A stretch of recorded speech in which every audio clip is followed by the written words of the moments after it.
ve şiddet tutkunu değiliz. Biz de zindanla da korkutamazsın. Your country is in big trouble. Teslim olmanın sınırı yok.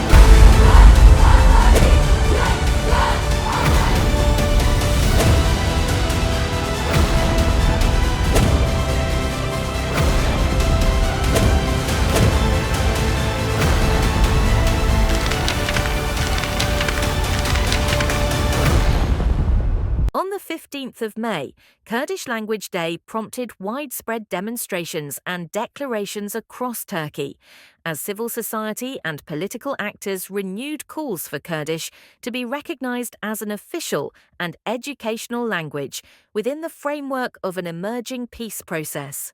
The United States reopened diplomatic dialogue with Syria's transitional authorities after securing assurances of inclusive governance, protection for all peoples, and a rejection of Sharia-based rule.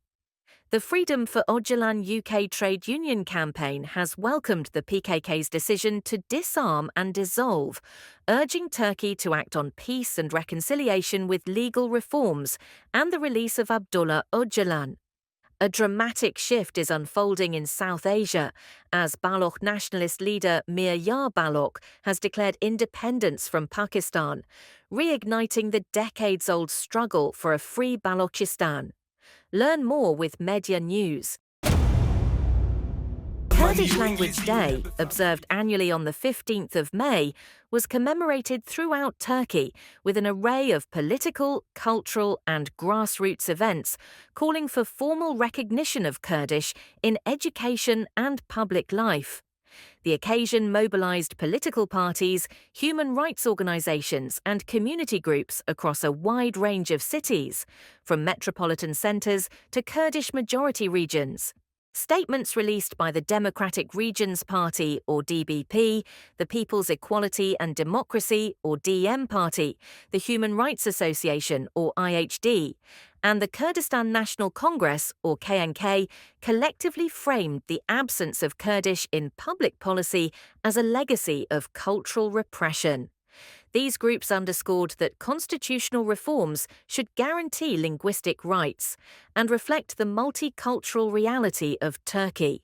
Public commemorations were held in cities including Adana, Diyarbakır, Ahmet, Idre, Urfa, Riha, Mersin, Ankara, and Istanbul. These events featured speeches, music, community statements, and visual displays, with participants carrying banners that read, "No life without language," and "Our language is our identity." In Diyarbakır, Ahmet, a notable cultural initiative was unveiled. Classical Kurdish poetry by figures such as Melaye Chizeri and Fekhiye Tehran was inscribed on paving stones along a major thoroughfare. From the parliamentary floor, pro-Kurdish Dem Party Group Deputy Chair Gülistan Kılıç Koçyiğit remarked, "A people's language is the embodiment of their dignity. Repression of linguistic diversity obstructs democratic development and perpetuates inequality." Çünkü bir halkın dili onun onurudur, yaşamıdır. Onurlu yaşam mücadelemizi sonuna kadar yükseltecek bu yaşamı hep birlikte kuracağız. Cezna zmane kurdi piroz.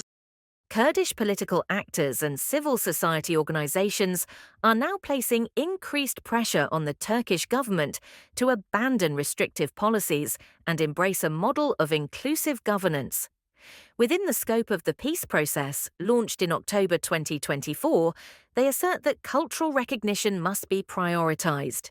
For them, recognizing Kurdish as a constituent part of the country's national identity is not only a question of justice, but a prerequisite for sustainable peace and coexistence.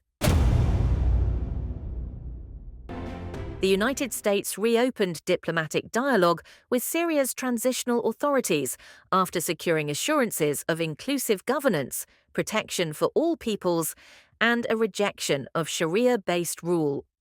The meeting took place on the 12th of May in Riyadh.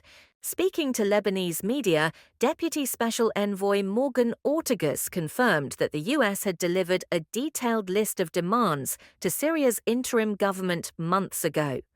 These included the protection and political inclusion of all peoples in Syria, especially Christians, Kurds, Druze, and Alawites, as well as a rejection of religious governance models. In order to allow for investment. Listen, Shada has been very forward-leaning. We've given him a list of things that we need him to do, especially the protection of minorities in the Middle East, of Christians, of Kurds, of Druze, of Alawis, of everybody. We not only want them protected, we want them involved in government, and we want to make sure that he is able to govern Syria in a way that is for all people, for all minorities. We have a whole list of other demands that I won't go to in here, but al-Shada, I think, understands, at least so far, that the path forward for Syria is not war with its neighbors, whether that's, any country, Lebanon, Israel, no matter who the neighbor is. The path forward for al-Shada and the interim authorities is a path of peace, and I think he understands that. UK trade unions have welcomed the PKK's recent decision to dissolve its armed structure, calling it a breakthrough for peace in Turkey and demanding the release of Kurdish leader Abdullah Öcalan. The Freedom for Öcalan UK trade union campaign, backed by major unions like Unite and Unison, said the move presents a historic opportunity for reconciliation and democratic reform. Launched in 2018, the campaign draws inspiration from earlier global solidarity movements, like the campaign to free Nelson Mandela. Their statement urged Turkey to act decisively, creating political and legal conditions for inclusive peace talks. They insist Öcalan, imprisoned for 25 years, must be recognized as the key figure in any meaningful negotiation. Support for the initiative is growing, with backing from Sinn Féin and recognition from UN Secretary-General Antonio Guterres, who called the PKK's decision an important step toward peace. The campaign also urged the UK government to review its proscription of the PKK, end the repression of Kurdish communities in Britain, and issue public support for the peace process. Their demands are clear: release Öcalan, reform Turkish law, and build a democratic future rooted in justice, equality, and hope. A dramatic shift is unfolding in South Asia as Baloch nationalist leader Mir Baloch has declared independence from Pakistan, reigniting the decades-old struggle for a free Balochistan. In a series of posts on the 14th of May, the Free Baloch movement announced the creation of the Democratic Republic of Balochistan, claiming legitimacy from the region's brief declaration of independence in 1947. Mir Baloch appealed to India to establish a Baloch embassy in New Delhi and to the United Nations for peacekeeping forces, calling for a full withdrawal of Pakistani troops. A proposed constitution, the Balochistan Liberation Charter, outlines a secular republic, with women's political participation, compulsory education, and equal access to public services. Meanwhile, the Baloch Liberation Army has intensified attacks on Pakistani military forces.